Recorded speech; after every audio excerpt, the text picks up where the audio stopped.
Chapitre 24. Une capitale. Enfin, il aperçut, sur une montagne lointaine, des murs noirs. C'était la citadelle de Besançon. « Quelle différence pour moi, dit-il en soupirant, si j'arrivais dans cette noble ville de guerre pour être sous-lieutenant dans un des régiments chargés de la défendre. Besançon n'est pas seulement une des plus jolies villes de France, elle abonde en gens de cœur et d'esprit. Mais Julien n'était qu'un petit paysan et n'eut aucun moyen d'approcher les hommes distingués. Il avait pris chez Fouquet un habit bourgeois, et c'est dans ce costume qu'il passa les ponts-levis. Plein de l'histoire du siège de 1674, il voulut voir avant de s'enfermer au séminaire les remparts et la citadelle. 2 ou 3 fois, il fut sur le point de se faire arrêter par les sentinelles. Il pénétrait dans des endroits que le génie militaire interdit au public, afin de vendre pour 12 ou 15 francs de foin tous les ans. La hauteur des murs, la profondeur des fossés, l'air terrible des canons l'avaient occupé pendant plusieurs heures lorsqu'il passa devant le grand café sur le boulevard. Il resta immobile d'admiration. Il avait beau lire le mot « café » écrit en gros caractères au-dessus des 2 immenses portes, il ne pouvait en croire ses yeux. Il fit effort sur sa timidité. Il osa entrer et se trouva dans une salle longue de 30 ou 40 pas et dont le plafond est élevé de 20 pieds au moins. Ce jour-là, tout était enchantement pour lui. 2 parties de billard étaient en train. Les garçons criaient les points. Les joueurs couraient autour des billards encombrés de spectateurs. Des flots de fumée de tabac, s'élançant de la bouche de tous, les enveloppaient d'un nuage bleu. La haute stature de ces hommes, leurs épaules arrondies, leurs démarches lourdes, leurs énormes favoris, les longues redingotes qui les couvraient, tout attirait l'attention de Julien. Ces nobles enfants de l'antique Byzantium ne parlaient qu'en criant. Ils se donnaient les airs de guerriers terribles. Julien admirait immobile. Il songeait à l'immensité et à la magnificence d'une grande capitale telle que Besançon. Il ne se sentait nullement le courage de demander une tasse de café à un de ces messieurs au regard hautain qui criaient les points du billard. Mais la demoiselle du comptoir avait remarqué la charmante figure de ce jeune bourgeois de campagne qui, arrêté à 3 pas du poêle et son petit paquet sous le bras, considérait le buste du roi en beau plâtre blanc. Cette demoiselle, grand franc-comtoise, fort bien faite et mise comme il le faut pour faire valoir un café, avait déjà dit 2 fois d'une petite voix qui cherchait à n'être entendue que de Julien « Monsieur, monsieur ». Julien rencontra de grands yeux bleus fort tendres et vit que c'était à lui qu'on parlait. Il s'approcha vivement du comptoir et de la jolie fille, comme il eût marché à l'ennemi. Dans ce grand mouvement, son paquet tomba. Quelle pitié notre provincial ne va-t-il pas inspirer aux jeunes lycéens de Paris, qui à 15 ans savent déjà entrer dans un café d'un air si distingué? Mais ces enfants, si bien stylés à 15 ans, à 18 tournent au commun. La timidité passionnée que l'on rencontre en province se surmonte quelquefois, et alors elle enseigne à vouloir. En s'approchant de cette jeune fille si belle, qui daignait lui adresser la parole, « Il faut que je lui dise la vérité, pensa Julien, qui devenait courageux à force de timidité vaincue. Madame, je viens pour la première fois de ma vie à Besançon. Je voudrais bien avoir en payant un pain et une tasse de café. » La demoiselle sourit un peu et puis rougit. Elle craignait pour ce joli jeune homme l'attention ironique et les plaisanteries des joueurs de billard. Il serait effrayé et ne reparaîtrait plus. « Placez-vous ici près de moi, dit-elle en lui montrant une table de marbre presque tout à fait cachée par l'énorme comptoir d'acajou qui s'avance dans la salle. La demoiselle se pencha en dehors du comptoir, ce qui lui donna l'occasion de déployer une taille superbe. Julien la remarqua, toutes ses idées changèrent. La belle demoiselle venait de placer devant lui une tasse, du sucre et un petit pain. Elle hésitait à appeler un garçon pour avoir du café, comprenant bien qu'à l'arrivée de ce garçon, son tête-à-tête avec Julien allait finir. Julien, pensif, comparait cette beauté blonde et gaie à certains souvenirs qui l'agitaient souvent. L'idée de la passion dont il avait été l'objet lui ôta presque toute sa timidité. La belle demoiselle n'avait qu'un instant, elle lut dans les regards de Julien. « Cette fumée de pipe vous fait tousser, venez déjeuner demain avant 8 heures du matin, alors je suis presque seule. »« Quel est votre nom » dit Julien avec le sourire caressant de la timidité heureuse. « Amanda Binet. Permettez-vous que je vous envoie dans 1 heure un petit paquet gros comme celui-ci » La belle Amanda réfléchit un peu. « Je suis surveillée. Ce que vous me demandez peut me compromettre. Cependant, je m'en vais écrire mon adresse sur une carte que vous placerez sur votre paquet.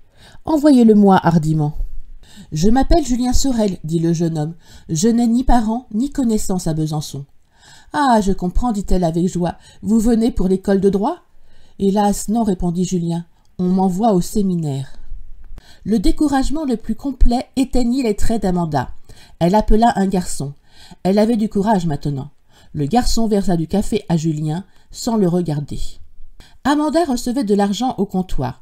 Julien était fier d'avoir osé parler. On se disputa à l'un des billards. Les cris et les démentis des joueurs retentissant dans cette salle immense faisaient un tapage qui étonnait Julien. Amanda était rêveuse et baissait les yeux.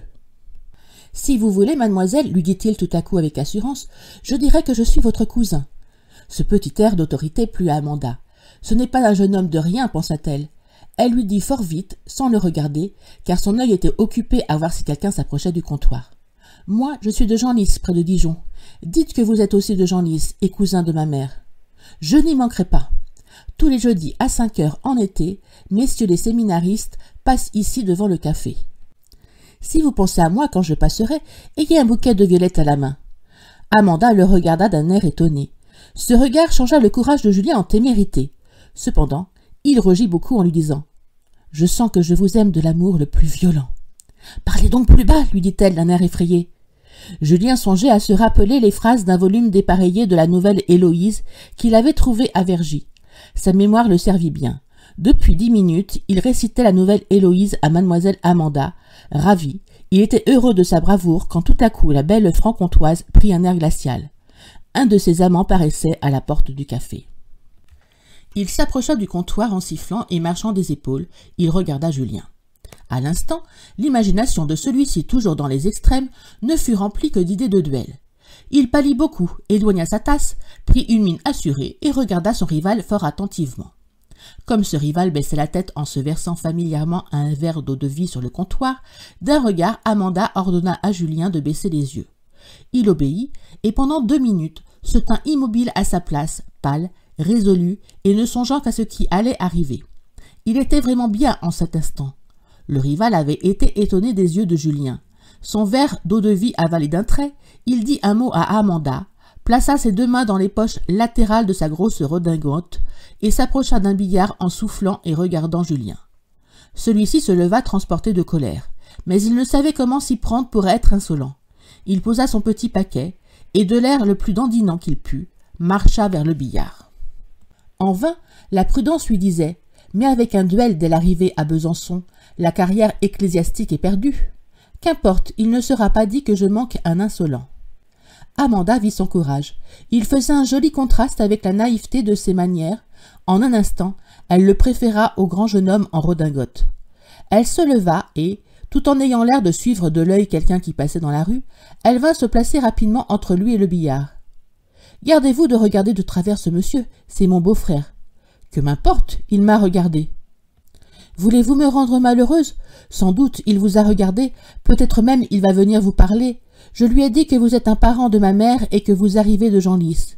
Lui est franc-comtois et n'a jamais dépassé d'Aule sur la route de la Bourgogne. Ainsi, dites ce que vous voudrez, ne craignez rien. » Julien hésitait encore. Elle ajouta bien vite, son imagination de dame de comptoir lui fournissant des mensonges en abondance. « Sans doute il vous a regardé, mais c'est au moment où il me demandait qui vous êtes. C'est un homme qui est manant avec tout le monde, il n'a pas voulu vous insulter. » L'œil de Julien suivait le prétendu beau-frère. Il le vit acheter un numéro à la poule que l'on jouait au plus éloigné des 2 billards. Julien entendit sa grosse voix qui criait, d'un ton menaçant, « Je prends à faire !» Il passa vivement derrière mademoiselle Amanda et fit un pas vers le billard. Amanda le saisit par le bras. « Venez me payer d'abord, lui dit-elle. »« C'est juste, pensa Julien. Elle a peur que je ne sorte sans payer. » Amanda était aussi agitée que lui et fort rouge. Elle lui rendit de la monnaie le plus lentement qu'elle put, tout en lui répétant à voix basse « Sortez à l'instant du café, ou je ne vous aime plus, et cependant, je vous aime bien. » Julien sortit, en effet, mais lentement. « N'est-il pas de mon devoir, se répétait-il, d'aller regarder à mon tour en soufflant ce grossier personnage ?» Cette incertitude le retint 1 heure sur le boulevard devant le café. Il regardait si son homme sortait. Il ne parut pas, et Julien s'éloigna. Il n'était à Besançon que depuis quelques heures et déjà il avait conquis un remords. Le vieux chirurgien-major lui avait donné autrefois, malgré sa goutte, quelques leçons d'escrime. Telle était toute la science que Julien trouvait au service de sa colère. Mais cet embarras n'eût rien été s'il eût su comment se fâcher autrement qu'en donnant un soufflet. et si l'on en venait au coup de poing, son rival homme énorme l'eût battu et puis planté là. Pour un pauvre diable comme moi, se dit Julien, sans protecteur et sans argent, il n'y aura pas grande différence entre un séminaire et une prison. Il faut que je dépose mes habits bourgeois dans quelque auberge où je reprendrai mon habit noir. Si jamais je parviens à sortir du séminaire pour quelques heures, je pourrais fort bien, avec mes habits bourgeois, revoir mademoiselle Amanda. Ce raisonnement était beau, mais Julien, passant devant toutes les auberges, n'osait entrer dans aucune. Enfin, comme il repassait devant l'hôtel des ambassadeurs, ses yeux inquiets rencontrèrent ceux d'une grosse femme, encore assez jeune, haute en couleur, à l'air heureux et gai. Il s'approcha d'elle et lui raconta son histoire. « Certainement, mon joli petit abbé, lui dit l'hôtesse des ambassadeurs, je vous garderai vos habits bourgeois et même les ferai épousseter souvent. De ce temps-ci, il ne fait pas bon laisser un habit de drap sans le toucher. » Elle prit une clé et le conduisit elle-même dans une chambre en lui recommandant d'écrire la note de ce qu'il laissait. « Bon Dieu, que vous avez bonne mine comme ça, monsieur l'abbé Sorel, lui dit la grosse femme quand il descendit à la cuisine. Je m'en vais vous faire servir un bon dîner. Et, ajouta-t-elle à voix basse, il ne vous coûtera que 20 sols au lieu de 50 que tout le monde paie, car il faut bien ménager votre petit boursicot. » « J'ai dit louis, répéta Julien avec une certaine fierté. « Ah, bon Dieu, répondit la bonne hôtesse alarmée, ne parlez pas si haut, il y a bien des mauvais sujets dans Besançon. On vous volera cela en moins de rien. Surtout n'entrez jamais dans les cafés, ils sont remplis de mauvais sujets. »« Vraiment, dit Julien, à qui ce mot donnait à penser. « Ne venez jamais que chez moi, je vous ferai faire du café. Rappelez-vous que vous trouverez toujours ici une amie et un bon dîner à 20 sols. C'est parler, ça, j'espère. Allez vous mettre à table, je vais vous servir moi-même. » « Je ne saurais manger, lui dit Julien. Je suis trop ému. Je vais entrer au séminaire en sortant de chez vous. » La bonne femme ne le laissa partir qu'après avoir empli ses poches de provisions. Enfin, Julien s'achemina vers le lieu terrible. L'hôtesse, de dessus sa porte, lui en indiquait la route.